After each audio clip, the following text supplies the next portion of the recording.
Hello guys! Hello, this is for Virgo.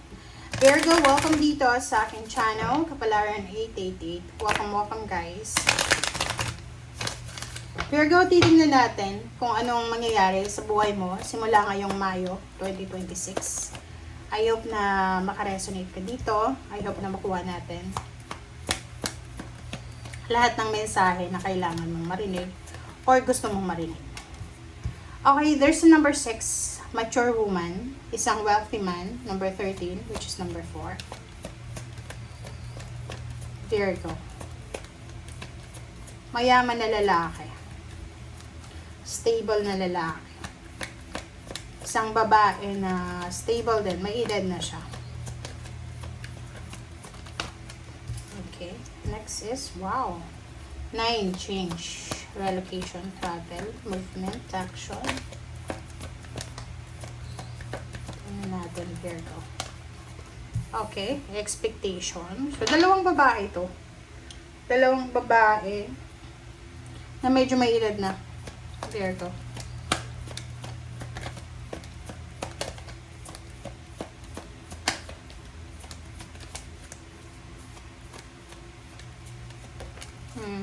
Importante to sa'yo eh.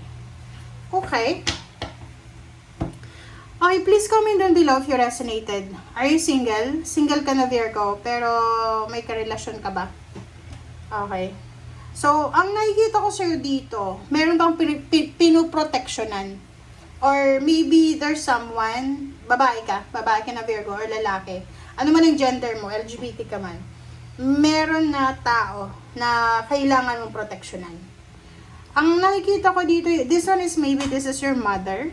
Okay? Biological mother. This is your grandmother. Lola. Or pwedeng tiyahin, kapatid na babae. Or kung sino man sila sa buhay mo. Ikaw yan, no? Wealthy man. Or wealthy woman to. Stable ka. Nakikita ko sa'yo dito na kailangan mo silang proteksyonan eh.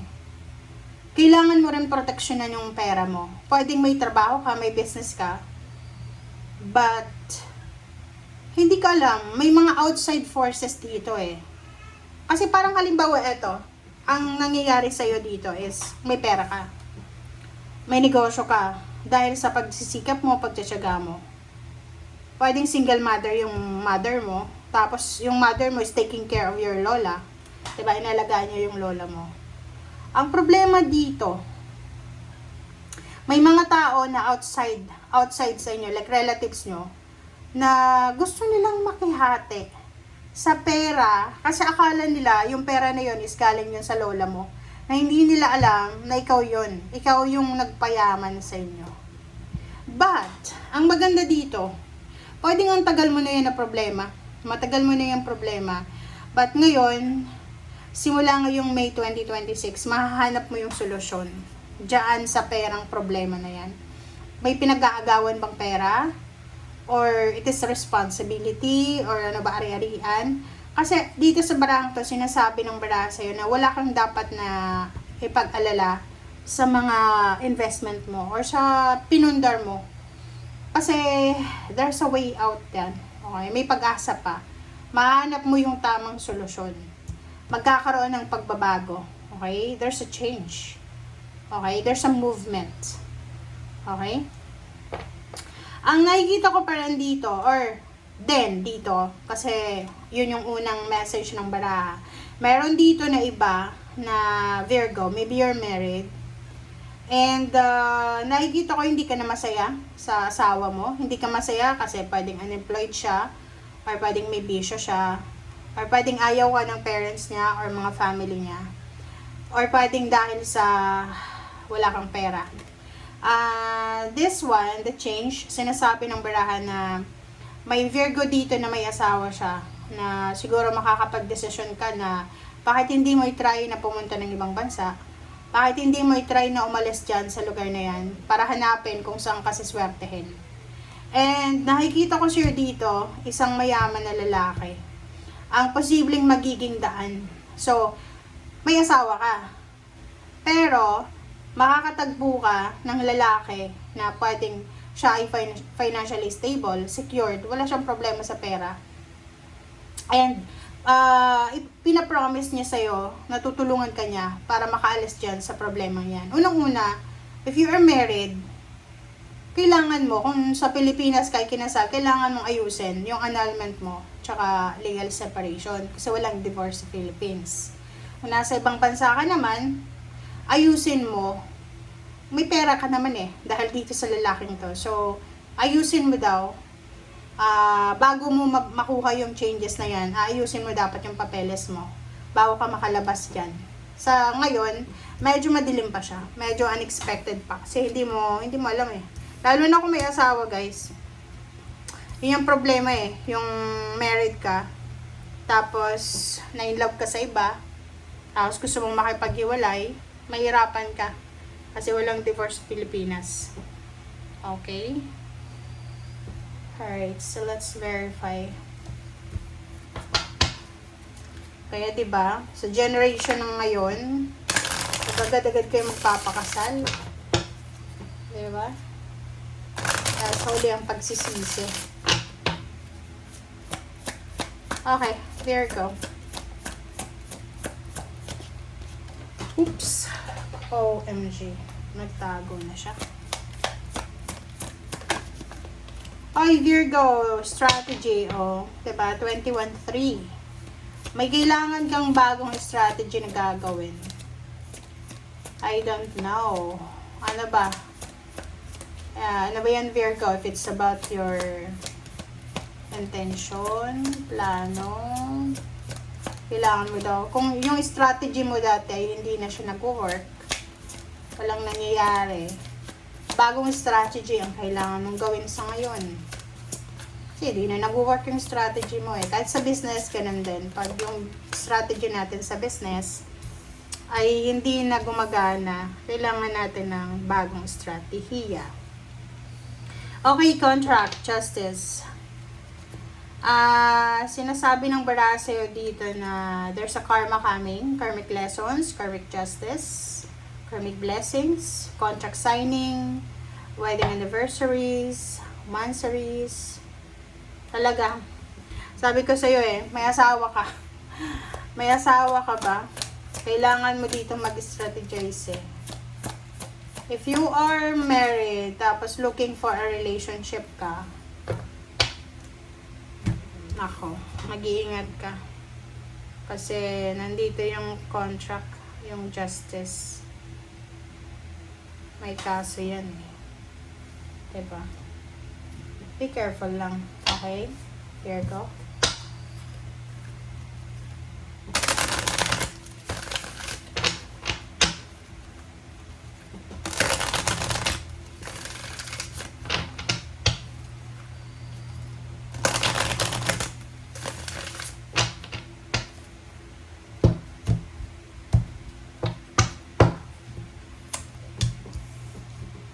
Okay, accelerated motion, number 8. Number 9, fulfillment of wishes. Okay, next is obstacles and challenges and base chakra. Okay, so dito sa 4 cards na to, kung makikita mo, sinasabi ng bara sa'yo dito na Virgo, this one, pwedeng wala pa to ngayong Mayo, but isang napakabilis na blessing, napakabilis na balita, communication, or napakabilis na information, offer na darating sa'yo. Na pwedeng, eto na yung katuparan ng pangarap mo, financial. So, like, halimbawa, yun na nga, may asawa ka.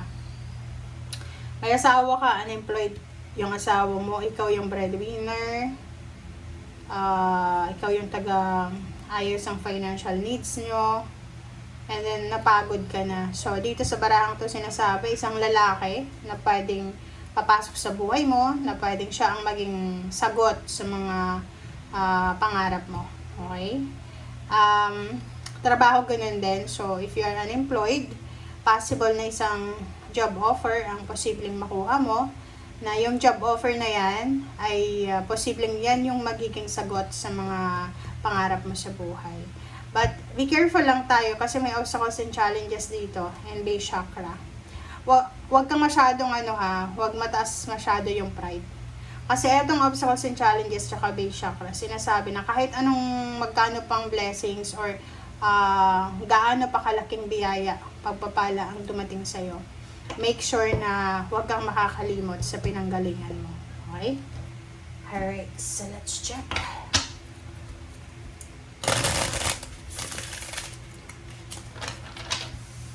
Okay, this is for Virgo.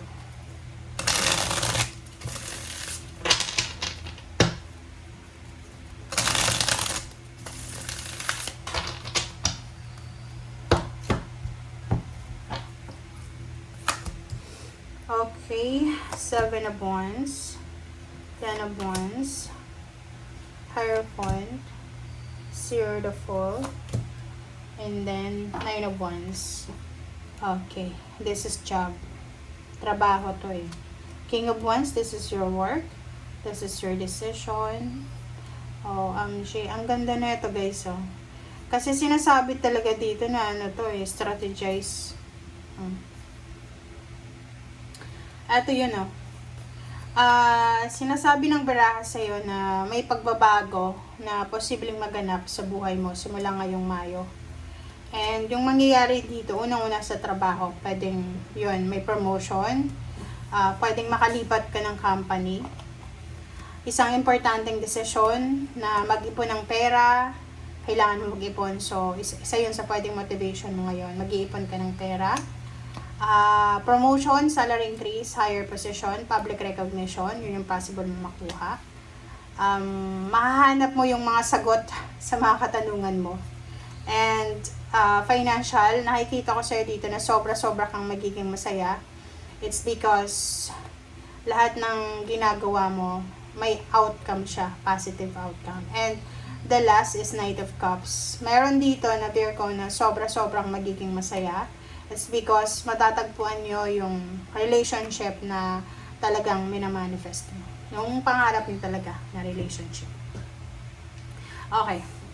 And this one is for the future. Sinasabi ng baraha sa'yo dito na kung ano man ang darating sa'yo. Kasi siguro ngayon, hindi ka pa masyadong busy. Pero this one is a future news. So sinasabi na possible na after this year, 2027, 2027, 9/30, magiging sobrang busy ka na.